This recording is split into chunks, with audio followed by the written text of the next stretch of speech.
What's up, guys? Welcome back to Flywheel Films. It's Jordan and Manny here. Typically we feature our lovely Miatas on this channel, but tonight's cold. The lights are out, the sun is gone, so we're doing something a bit different. We have the exact same Lego set, obviously car themed, but we're not just building Legos. We're also going to be answering a bunch of questions from you guys. You have all asked great questions on how to run a YouTube channel, or questions about Miatas, questions about our cars in general, or these cars specifically. So we thought we'd make a fun time of it, doing a Lego build-off competition while talking and nerding out about Miatas. We'll discuss things, we'll answer questions, we'll probably have a drink. Let's run inside right now. All right, so, oh yeah, so right off the bat, Manny, I guess cheers. A lot of people are like, how long have you had your Miata? Oh yeah. So take me back. It's been a little while. I bought it it's funny that you asked that, because a lot of people that I speak to also bought their Miatas at about the same time COVID. So, yep. Yeah, like my Miata, as well as many of your Miatas, are COVID babies, and I got mine May 4th of 2020. Wow, you remember the day? Well, Yeah. Star Wars Day. Yeah, Star Wars Day. Yeah. So it's easy to remember, and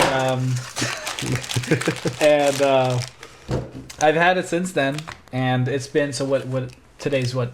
January 3rd? 3rd, yeah. So what is that?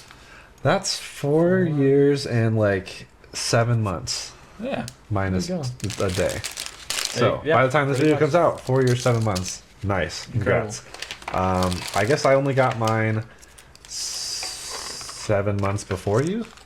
Oh, nice. So September 2019. Question for you. I mean, yeah, so I do have some questions. Like, I was... just as you guys are as well, I was a big fan of Jordan's. Like when I was initially buying my Miata, I was watching a lot of his videos, a lot of Jackson's videos. Shout out to Jackson. Colored Light. Right, Colored Light. And like I was like getting inspiration on the kind of mods I'd want to do right away, all this kind of stuff. And so, a question for you: what got you into making videos in general? Because if you guys don't know, he's not just a Miata enthusiast, but he's a car journalist. He does a lot of videos on another channel, and yeah, like what kind of got you into this whole space? I mean, I guess when I wanted to study like videography when I was, I guess you could say, growing up, and so I've always been making videos. And that's where I approached the fandom from. Whereas my brother, who's on the channel, who would be here making a third Ferrari if he lived here, he would be doing this with us. But he unfortunately lives in Arkansas. Maybe fortunately for him, he likes it there. He was a car person before I was. So he approached this from loving cars. I approached this from loving video. And I think we kind of met in the middle. And we've enjoyed doing, making videos, shooting cars, photographing cars. It's both video and photography. So I guess it's been a while since I really first got into that. But it's like music videos, and I've always been into music, always been a musician, loving that side of things. So that's really where I initially approached it from. Gotcha. And it was, I mean, it's always been fun, but the progression of going into cars and then doing this full time was really through Marquez Brownlee, MKBHD, he's a YouTube channel. Yep. He interviewed someone about their cross-country EV race. I listened to that interview and I was like, oh, this guy seems cool. So I reached out to him, and he was here in Colorado recently, moved to Colorado. So really, I just connected to Kyle Connor through that, and that's now my boss. I've been working with him most of the last 4 years. So yeah, that's why I would love to do like 3 videos a week on Flywheel Films, but it's just impossible. This is always meant to be the passion project, the fun hobby. Like, I just do this for fun. But unfortunately, work has to come first a lot, so that's why sometimes I can't get a weekly video out or whatever, but this has always been my pride and joy, my fun, and I've met a lot of cool people like Manny through it, so I just don't see any chance of stopping. But yeah, that's kind of where I guess I approached it from and got into it, and met a lot of cool car enthusiasts, video enthusiasts. There's always like some interesting crossover bunch of people. So I'll start with one of the questions from my dear friend Jeff Boyd. How does my Miata build, as best as you can remember, stand up to the Mini you've driven, and should I turbo or supercharge it? So it's a double one. So we've featured Jeff's car briefly on the channel. More content is coming because it's a whole crazy story. He had his NC2 Miata, 2011 special edition, so 1 year older than mine. In I forget the color of the gray, dark black mica reflex mica. I don't know. Dark gray special edition 2011 with the cool gray interior. Loves that car. I love that car. And then he sold it. But he had really cool mods. Similar to mine in some ways. MyStar Zeta CRD coilovers, I think, is what he had. He also had a header and the full exhaust, I believe, sway bars. I mean, he's done a bunch of, and wheels, tires, just a lot of the standard issue, what you should do to your car. So I featured it briefly on a road trip video when I was driving back through my hometown where he was living in Missouri. And then he sold the car. And I was pretty bummed. But he's always been one for, power. He likes high-powered cars. And I was like, okay, that's fair. But then he found his car again recently. What? The exact same Miata? The exact same Miata for sale in Florida. He's since moved to Arkansas near my brother, Austin. Wow. And so Austin and Jeff made a whole, I think they're working on a video. They filmed the whole experience going down to pick up the car from Florida, which is crazy. And he's got his car back, which I'm so excited about and ecstatic. And I wish he had never sold it. Maybe now he's learned his lesson. So I think great mods. Like it feels OEM plus. That's why it feels similar to mine. It was modified cooler than mine before mine was. Now I think I've caught up, Jeff, specifically with the turbo. He's asking if you should turbo or supercharge it.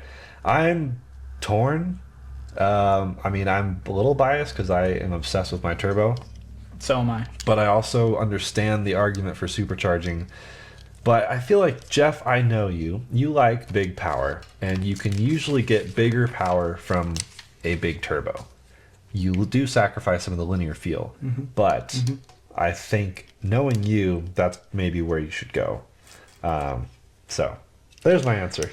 Yeah, no, that after having driven his Miata,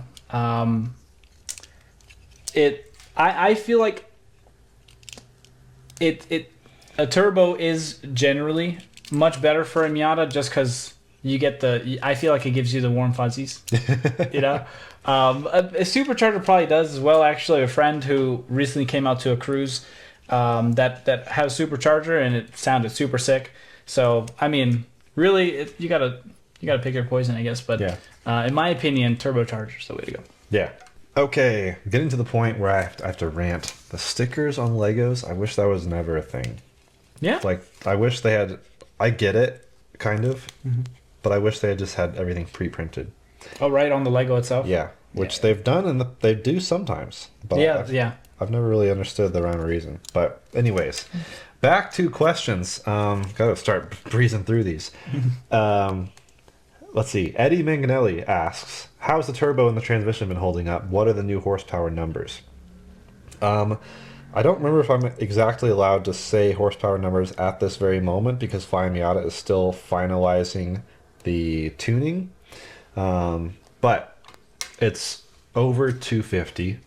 But that's the ballpark that they've always been quoting. And I can confirm it's around 250, which means, close to 300 at the crank, which is crazy. Like, it is not just a little bump. It is like... It rips.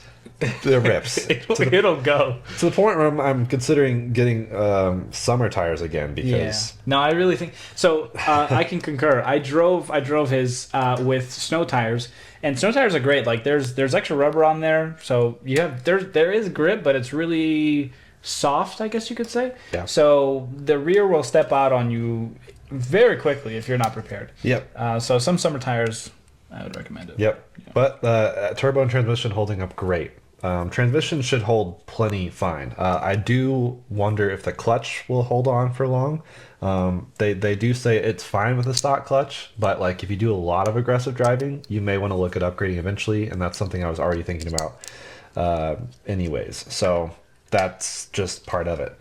I'm going to breeze through some more quick questions here, just trying to pick up the speed, because this is all an experiment, guys. Thank you for being here with us, because we didn't know how this was going to go.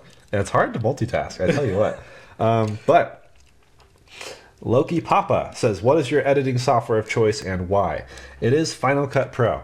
I actually learned video editing initially on Final Cut Pro about 12, 13 years ago, 14 years ago. And then I learned more officially and professionally on Premiere, so I'm very familiar with Adobe products and Premiere especially. I learned Premiere in college, and then my first official job as a video editor, videographer, was at a university where they also use Adobe products. But I now use Final Cut. It is more efficient, more optimized, especially for my workflow, which is heavily iPhone footage. I edit on a Mac. Final Cut is optimized completely for the Apple M series chips, so it is objectively the best for my case, and I justified it partially because MKBHD uses Final Cut. So like, if it's good enough for him, it's good enough for me, I guess. I know there's more professional quote-unquote editors out there, but it's fine. Anna Hartzler asks, I am planning on buying an NC soon. What are top 3 things about it I should consider before? Ooh. Yeah.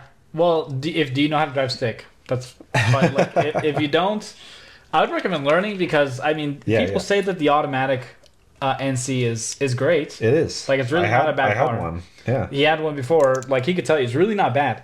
But I feel like Miatas are the purest thing you can get to a serious driving experience with a sports car that's not like insanely expensive. Yep. And it's like you get the automatic and you're like, oh, you're right there. and the manual is really what gives you that connection to the car.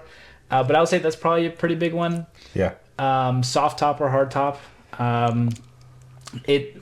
Benefits of a soft top is lighter, but you have more road noise. Slightly. It's not a big difference. Not a big difference. It stays, like, if you're in a cold environment, it'll be generally a lot colder. It's not very efficient at holding in heat like the heater, compared to the hard top. Yep.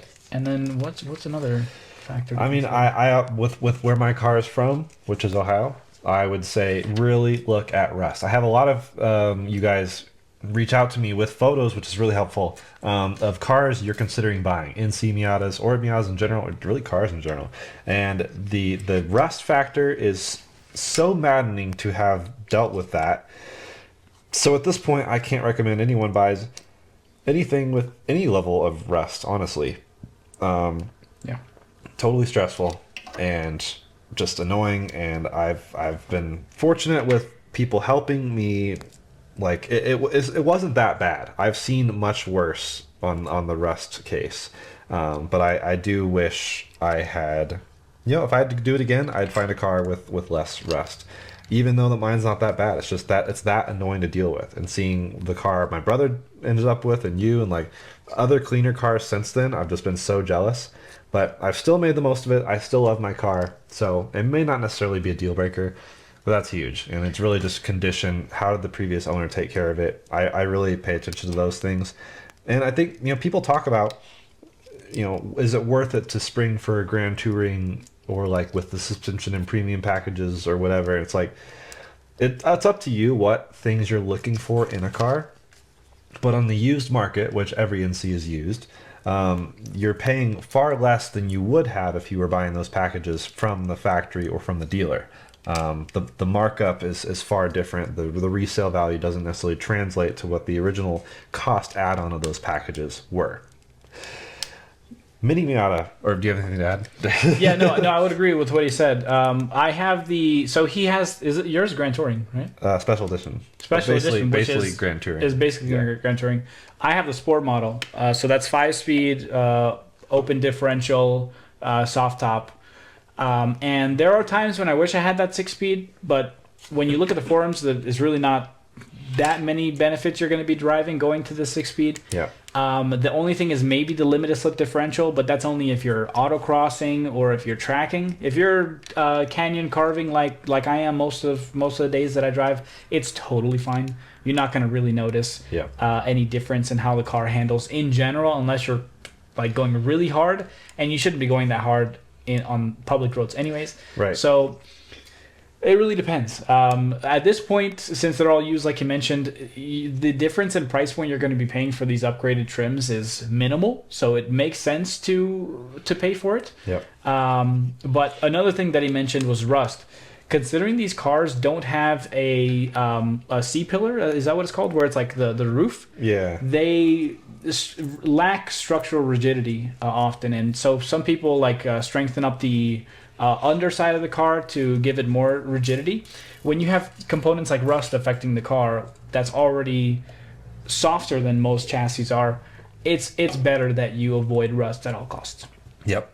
So don't look at any car that was in the rust belt for any significant, maybe 2-3 years or more. It's already taking on some rust. Look for dry places like Colorado, Arizona. Right. I mean, even Florida. Florida, like, it's humid, but you're not going to get rust like that. Yeah. So stay away from the rust belt. What is that? Ohio, Illinois, Michigan. A lot of the Northeast, yeah. Yeah. Stay away from those cars. But everything else, you're pretty much good. Okay, Mini Miata asked, how do you decide where to stop on your road trips, like in between destinations? Also a great question. Very applicable because a lot of my day job is also road tripping, but those are usually EVs, which means I'm limited to stopping at charging stations, and I'm like, okay, which charging stations do I pick? What amenities are there? With Miata, I'll use Gas Buddy sometimes to find, a competitive gas price, and also look for food or things that I'm interested in. But a lot of times, it depends. If I'm trying to just get somewhere, then it's like, okay, how can I optimize this as good as possible and make as few stops as possible and just get there? Otherwise, I do like to see what interesting landmarks or scenic spots are nearby the route. I'm not afraid to deviate from the route to find something really cool and really gorgeous. I think that's pretty much always worth it. I've never regretted it every time I've done it. So for what it's worth, that's how I pick stops. Jeff Bell, 17, shout out to Jeff. He's a good friend who's moved from Colorado to Houston. I don't know how you do it, bro. It's so hot down there. it can be. He's asking, when are you all buying a Swedish car or wagon to add to the fleet? Well, Austin bought a wagon, but it's not Swedish. Jeff is a huge Volvo enthusiast, so this checks out. Cool cars, Jeff. I'll let you be the Swedish enthusiast. I'll enjoy from afar, because I really do love Volvos. My neighbor just got an XC90, and I love looking at it. They're all great, but I think me and Austin have dialed in our cars. I don't know, you have your Miata. I mean, what else would you consider adding? Yeah, I forget. It was so long ago now. It was like maybe 2.5 years ago that I was looking at, it was a Volvo QX9 or something like that. It was like a Subaru copycat that had... It was like a turbocharged inline 4 all-wheel drive, really nice looking chassis. You guys will have to let me know what exactly it's called. You probably know what I'm talking about. Jeff will probably tell you. Yeah, he'll probably know. Like really nice little like sedan wagon. I don't even know, but it was kind of a wagon kind of style, like really nice. But it was really hard to find one. And I think I looked in all of Colorado. There was one. Oh my gosh. In all of Colorado. It was like 100 miles away. I was like, I'm not going to deal with that. Valid. Christian Holland 20 asks, is being a car YouTuber nowadays more than just installing parts on a car and more vlogging? It really depends. I mean, it can be whatever you want it to be, in a way. I hesitate to say that for some reason, but that's actually pretty accurate. A lot of people do make sometimes a living, but oftentimes just for fun or a side gig or whatever, just vlogging, like whatever they want to do. And vlogging works if you yourself as a personality are interesting enough for people to watch. I guess if you're doing it for others, you also plenty of people vlog for their own self, and I actually admire that a lot. That's actually what inspired my first road trip videos. Was like, okay, this is probably gonna suck, but I'm gonna love looking back on this, so I'm gonna make this vlog basically, and it was a way for me to chronicleize where I went and what I did, and now that lives permanently in record on the internet, but also just for me to see. So you could do that, or you could just be a maintenance channel. Be like, I'm just doing car projects. I mean, Mighty Car Mods is like the epitome of one of the best one of those channels. I admire them a lot. But yeah, it's kind of whatever you want to make it. I feel like I follow the motto of make the content you yourself would want to see. Kind of like the cheesy saying, like, be the change you want to see or whatever. But it's like, if I'm not interested in what I'm making, I'm going to burn out so fast. So my day job, I do enjoy it, of course, but like I prefer to have more quality and more spice in the edit and stuff, and I don't always get to do that with my day job because it's such a fast turnaround, and like it's more about like what the subject matter is, not so much how we're showing it, whereas Flywheel Films is way less content, so it can be a bit more picky with how stuff is portrayed and try to get a bit more interesting with the edits and the road trip films and everything like that. Rye.Hicks. If someone is interested in a Miata meetup, which is the best to attend? Meaning Fly Miata Summer Camp, No. Miata Reunion, Miatas at the Gap. A lot of people actually pick based on region, like where they are located. So I guess it depends, whatever's closer to you, because they're very differently located geographically speaking. Miata Reunion has been in Northern California. Summer Camp is obviously out here in Colorado. Selfishly, I'd say come to that one because that's where that's close to us. Yeah, we'll be there next year or this year. This year, yeah. But also, I'm hoping to get to all of them this year, and so Miatas of the Gap is further east in the kind of Tennessee, North Carolina border of those mountains near Tail of the Dragon. So I'd say whatever ones you can attend, it's always worth it. I've never left thinking, that was a lot of driving, a lot of traveling, not my cup of tea. No, I've always, literally always been like, that was awesome. So, yeah, I guess give it a try. Victor Z, I don't know how to say your name, but will you go back to autocrossing Ghosty? I do hope so. I've only done it briefly, and I enjoyed it mostly, but like maybe it's just different, like my priorities, I guess, because I enjoy autocrossing, but I enjoy track, but I don't think I'm necessarily quote unquote made for it, if that makes sense. Like I'd love to spend more time and money and energy on it, but there's so many other things I want to do, so I'm kind of stuck with not doing it as much as I'd like to, maybe. And part of it is money, part of it is time. It's all the above, but I do hope to do more eventually. I love racing. I like F1. He also asked, ever planning on upgrading to a GT? Listen, GT owners want to upgrade to a special edition. That's kind of Sure. Because special edition is a Grand Touring, just with a unique color and every option as standard. At least in most of the special edition years. There are exceptions. There are, of course, exceptions in other markets as well. Like, weirdly enough, the Canadian special edition of my year was like more of a base model. Just weird. I don't understand. I don't understand global product planning. It's fascinating. So no, I don't plan on upgrading to a GT because I feel like I already have the upgrade of a GT. In fact, I'm actually looking for someone with a sport grill to give me their base model grill so that I can give you my GT, or actually special edition grill, which is a blacked out with the honeycomb thing. There you go. We'll see. Or maybe he means upgrade to some other GT, like a Porsche Carrera GT, or another nice Grand Touring car. That'd be sick, dude. I wish. That'd be sick. June_Nev says, can Ghosty do burnouts? Yes. Super. It's just so much power now. I mean, granted, I don't have the stickiest tires on right now, so that probably contributes and helps. But yeah, it's really no problem. Yeah, my Miata can do burnouts. Not very good. It's open diff, so Yeah, but it's like any. I think most Miatas can do a burnout. Yeah. It's just how do you feel about your clutch, yeah, etc. pretty much. They also asked, what filming equipment do you need to get started on YouTube? 360 or action cam, mics, etc. Great question. I actually get this question a lot, and thank you for reminding me. I still need to give you guys a video on how to film a video, which I think would be really fun, and maybe it's something we can knock out at some point, Manny, because I feel like I need second opinions on some of it. But honestly, you just need your phone, and you don't even need a nice phone. Like, No, not even. I started filming with an old camera. I say old. It's like 2014 Canon crop sensor, basic. I bought it for like $400, including the lens.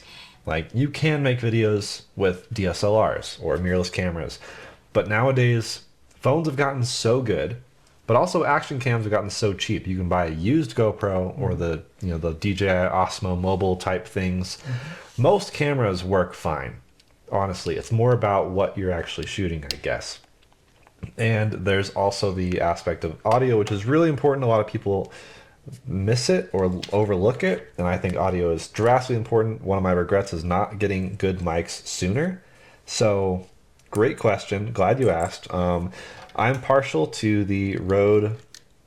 I forget what they're called now. Shoot, but the Rode wireless. Oh, the Rode Wireless Pro, I think is what it's called. It's just genuinely phenomenal. But DJI has their own mics as well, and I'm probably going to consider those down the line too. It's really just, wireless mics like these that we're wearing on our hats right now. You can clip on your shirt, wear them on your hat. There's also other magnetic clips you can clip into other things. I even have a way to clip mine on my license plate so I can pick up exhaust audio. Yeah. They have dynamic audio gain, so like if you talk loud or whisper, it kind of adjusts for that. They're so flexible. They're wireless, great battery life. Charging case is really easy to think of it like AirPods. So definitely worth having. Yeah, what you're watching this video on is probably it's plenty. It's quite enough. Well, fun fact, the overhead angle is from an iPhone 6, which is 10 years old. And I bet this looks totally fine. It's okay. It could be better, but it's totally fine. Next up, Off-Road All Day asks NC FM turbo release date. So, release date for the turbo kit. They have not confirmed, but they're still aiming for Q1 of 2025. Holy crap, that's this year. Yeah. And like soon. That's like next couple weeks. Soon. That's in the next couple months, really. Yeah. But could be as soon as next couple weeks. It varies. They've been working very hard at getting it out. It's really been a limitation in a lot of ways of, how the supplying of the parts is happening, and even just, making it carb legal was a huge rigmarole of like jumping through all the necessary hoops to make it legal in every state, which is hard because, United States, my ass, there's so many variations among states, and like trying to make it the lowest common denominator, which is California, as far as emissions compliance, like it gets pretty intense. So that's really why it has not out already, but it's getting there, and it'll be so great. These are coming together, by the way. Yeah, like it's starting to form. This is clearly a Ferrari. Yeah. We're getting there. Ben Draper, what kind of cars does the Turbo NC feel comparable to, speed/acceleration wise? That's a good question. That is a great question. Well, maybe like a GR86 kind of thing, or it probably definitely faster than a GR86, which is awesome. Because that's a great car, but honestly not much faster. Like a GR86 is more comparable to an ND2 Miata with the updated engine. Yeah. And it's also naturally aspirated. So sure, I thought they were turbo. No, they're naturally aspirated, and they are more power technically, but also a little bit bigger car, a little bit more weight. So it kind of is a wash slightly. I was dreaming of having the new Supra, but the 4-cylinder version, which is 4-cylinder inline 4 turbo, just like my car now. And I have achieved that, actually somewhat exceeded that, because the new Supra makes 255 horsepower. That's actually crank. So a bit less to the wheels and weighs So you're 400 pounds faster than more. a Supra. So I'm faster than the 4-cylinder Supra. I am not quite as fast as a 6-cylinder, but I'm not that far off, which is crazy. Yeah. And that's a turbo inline 6, which, yes, it is faster, but that feels too fast, which is crazy. People are like, what are you talking about? That's crazy. And Jeff is shooting me in the comments right now. There is such a thing as too fast, in my opinion, because I like to use my car in its entirety. And with so many cars that are so fast nowadays, you're limited to, well, obviously the rules of the road, the limitations of the car on the road. It's like the only place you can really use it to its limit maybe is the racetrack. And props to you if you do that a lot, but a lot of people realistically don't, which is a bummer. And I'm glad that I can use more of the car in more environments. Like mine objectively is better in the canyons now than it was before the turbo. Whereas the 6-cylinder Supra, I have definitely exceeded its limits in the canyons. Not to an unsafe amount, but it's just like I had to be so careful.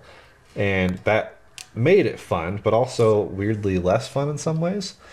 So I can't necessarily say like you need I don't know if you really want crazy power.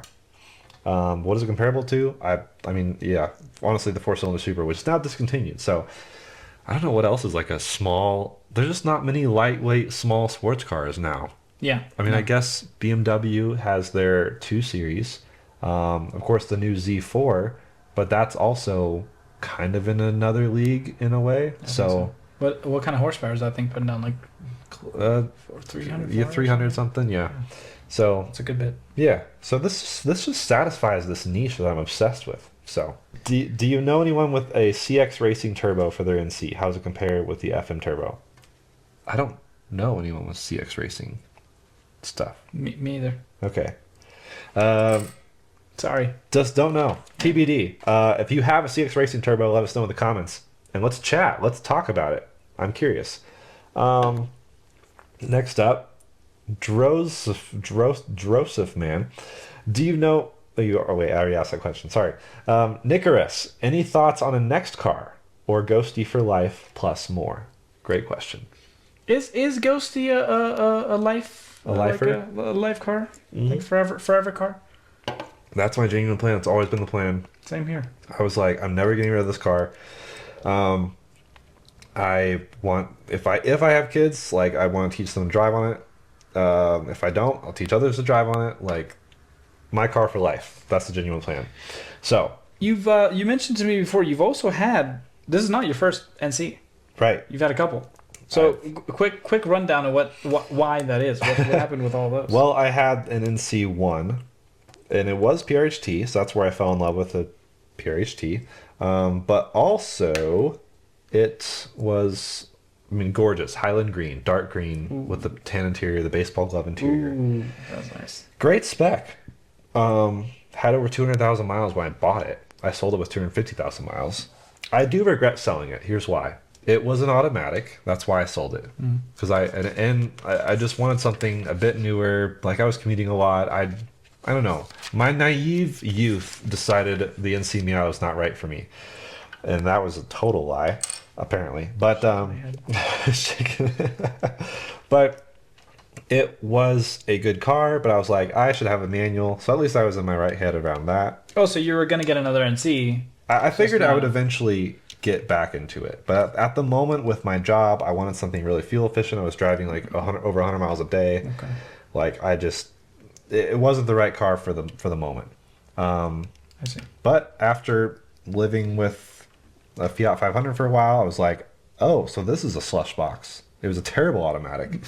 Maybe I would have kept the Fiat longer if it was a manual, but it was a terrible automatic. Really cute car though, 1957 edition Fiat 500.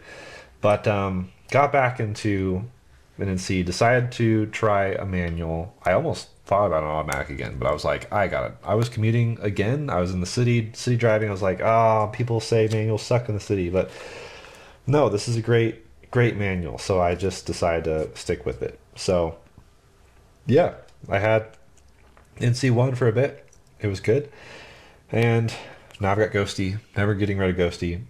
but of course I have those thoughts. If something were to happen to Ghosty, God forbid, Yeah. I would find something similar, but Another Miata? definitely another NC Miata. I mean, I'm sold completely on NC Miata. It's the right Miata for me. I respect totally people who have other Miatas, but in other generations and love them. That's really cool, in my opinion. But mine's the right one for me. Check out a previous video on this channel on shopping for Miatas because my brother Austin was in a similar predicament. We tried everything. We tested every generation back to back to back to back. It was awesome. It was a lot of fun. And he also ended up with an NC. So what does that say? Bias. But other additional cars, I mean, I now have a Tesla Model 3 that is kind of another daily, I guess. And that is just such a good car. Like, come at me in the comments, it's fine. It is objectively an amazing car, and so many other cars wish they were that good. But it depends what I'm doing. I mean, if I want a fun canyon drive, I'm not taking the Tesla, I'm taking the Miata. So, totally varies. The Jeep is great, but I've also thought about selling that because I don't off-road enough. There's a lot of cars I would love. A lot of interesting imported cars that I've kept my eye on. So we'll see what happens with the future of those. But yeah, I think me and Ghosty are lifers. Do you think it's Herogzegum says, do you think it's worth saving up more for an NC2 or 3, or should I just buy an NC1 right now?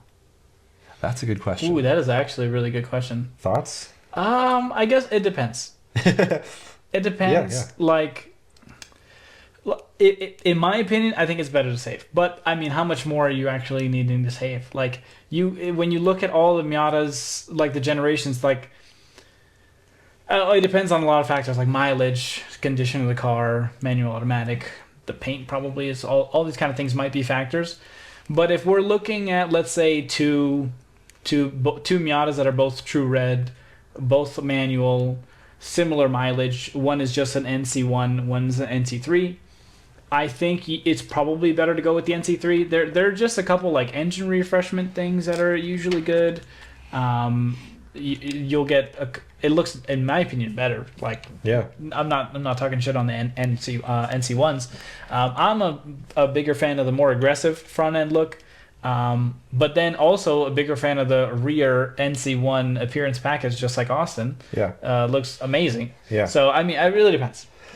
Yeah. There's a lot of things to consider. I agree, and I would pick, I would get a higher mileage NC2 or 3 over a lower mileage NC1 because like you can find listings all over the map on terms of price, and you can find plenty of NC1s the same price as NC2 or 3 because maybe they have less miles, fewer mods, but mods can go either way sometimes. Mm-hmm. So I don't really know, but it is personal.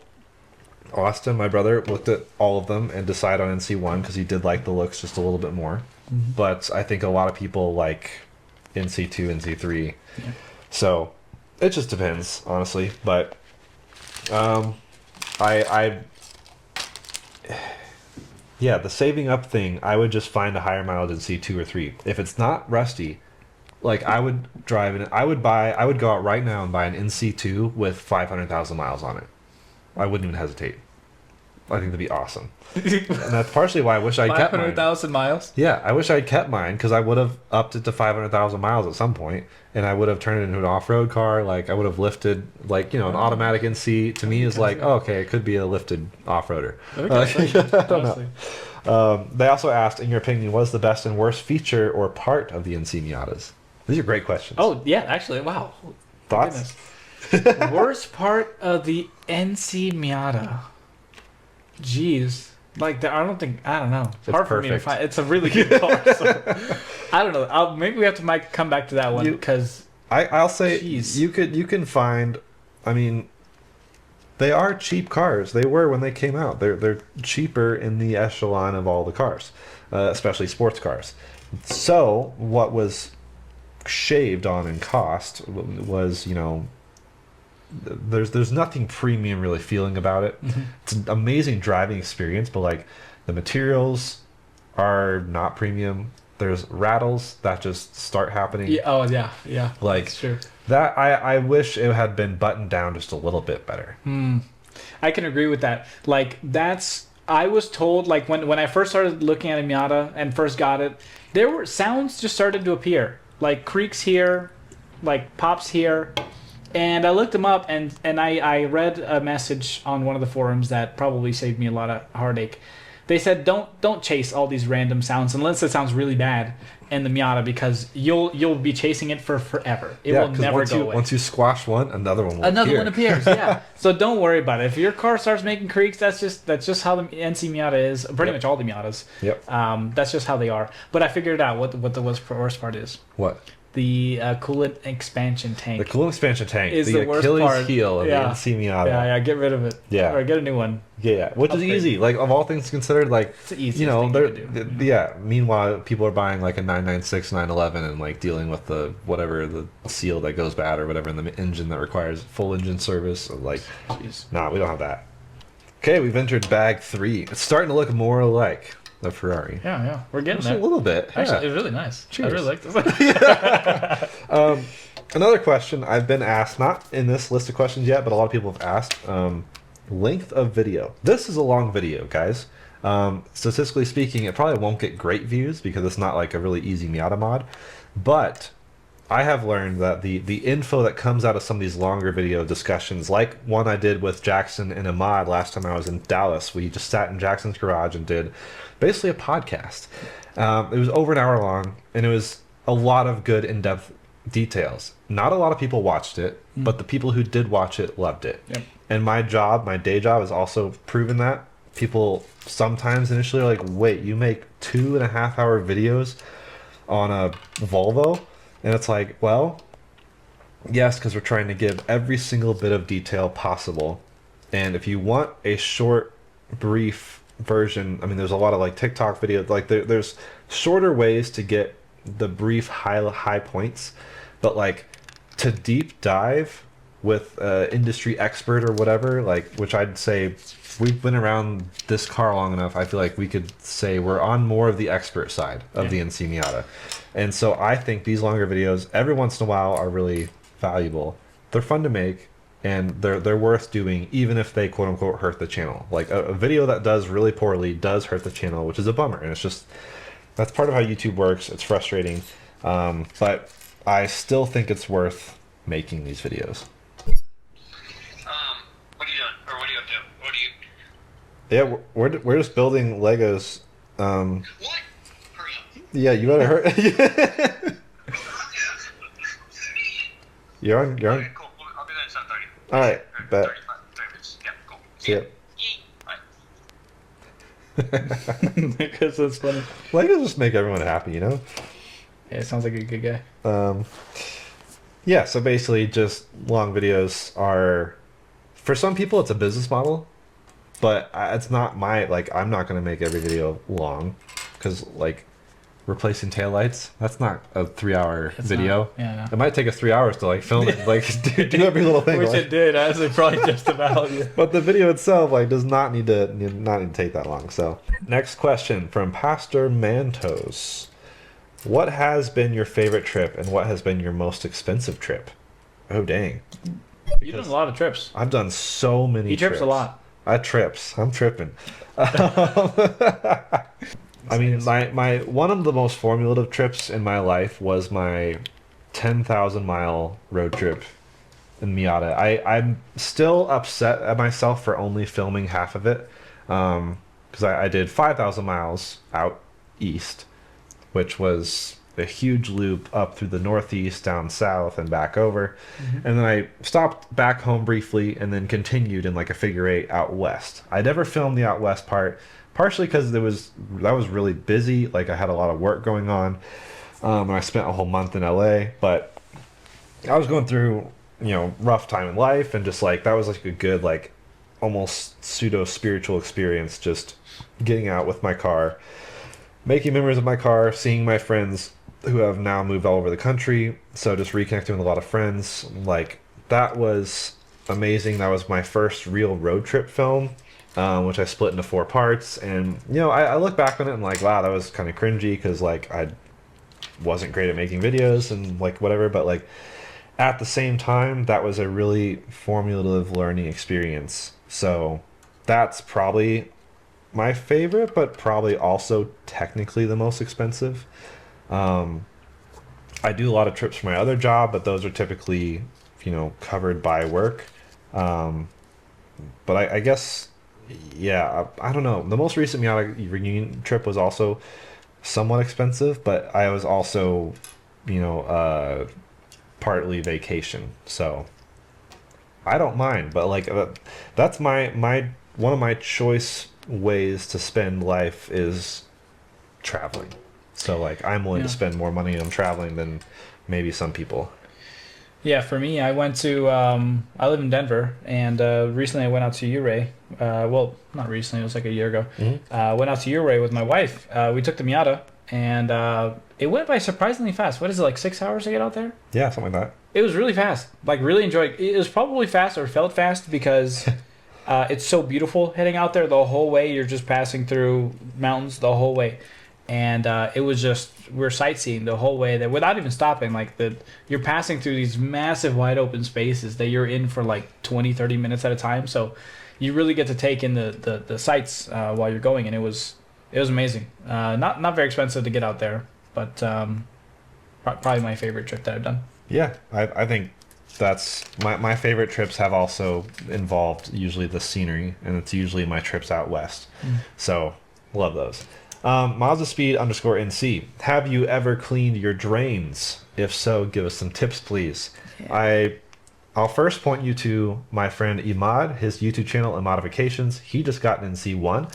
He has a soft top. He just did or is doing, while I'm filming this, a video on cleaning his drains.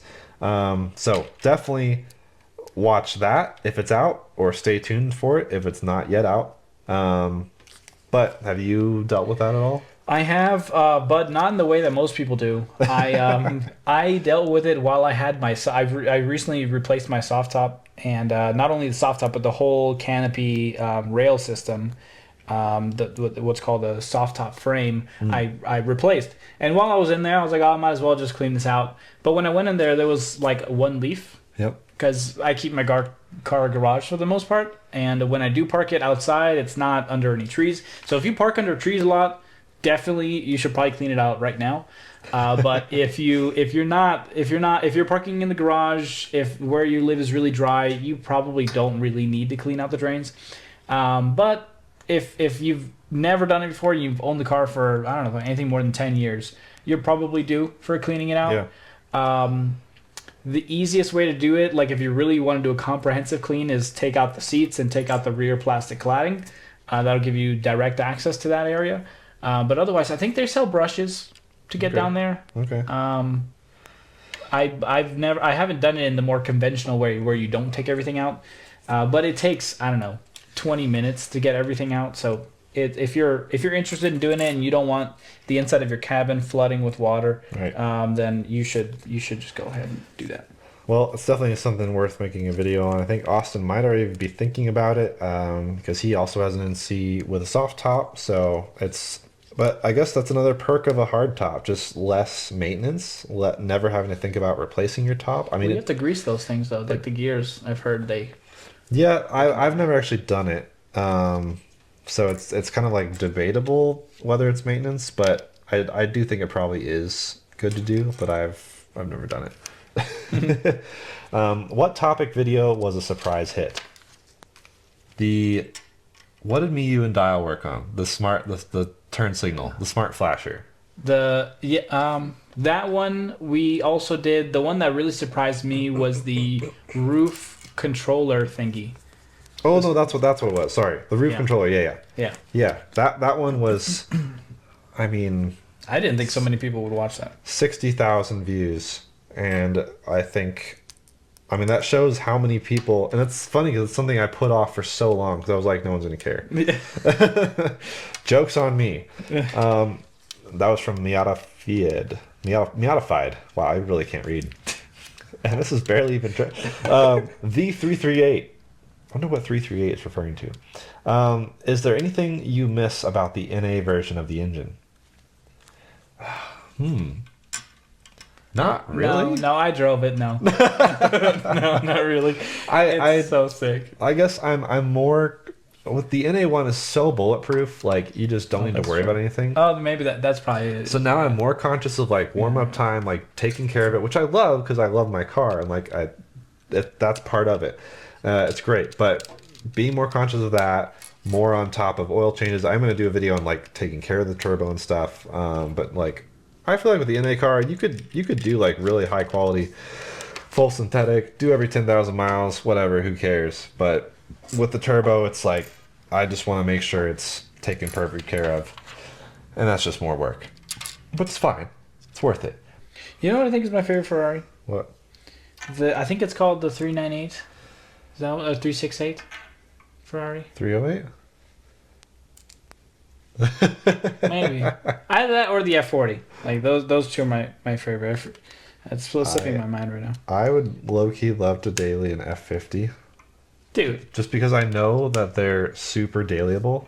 Like, surprisingly so. No, they're not. Yeah. You can't say that. No, like, they're actually, like, really easy to drive and, like, surprisingly, like... An F50. Yeah, good for daily. Like the next version of the F40. Yeah, like, people, like, F40s are so cool, and, like, I want to daily them, and then you drive it, and you're like, this bucket of bolts could explode at any time. It takes care and love and attention, which some people love. But the F50 is just like so refined. All right, guys, thanks for all the questions. A lot of good debate topics in a long video. I mean, pretty long video. But it also takes a while to build these things. This car is amazing. This is actually one of the best car Lego sets I think I've seen. Partially because Legos are, you know, they're blocks, they're bricks. And the 80s cars lend themselves to brick-like shapes, and so it actually works as a set. But so many cool details, even the undercarriage, I mean the engine bay, all the angles and slots, and okay, the stickers annoy me, but this car is actually really pretty sweet. I'm excited to put this up on the shelf somewhere. Even the exhaust in the back, I mean, the way everything fit together was awesome. So 10 out of 10 on a building experience. 10 out of 10 on good discussion topics and everything. So, yeah, thanks for watching, guys. We'll see you in the next one. Wait, I'm not done, though. No!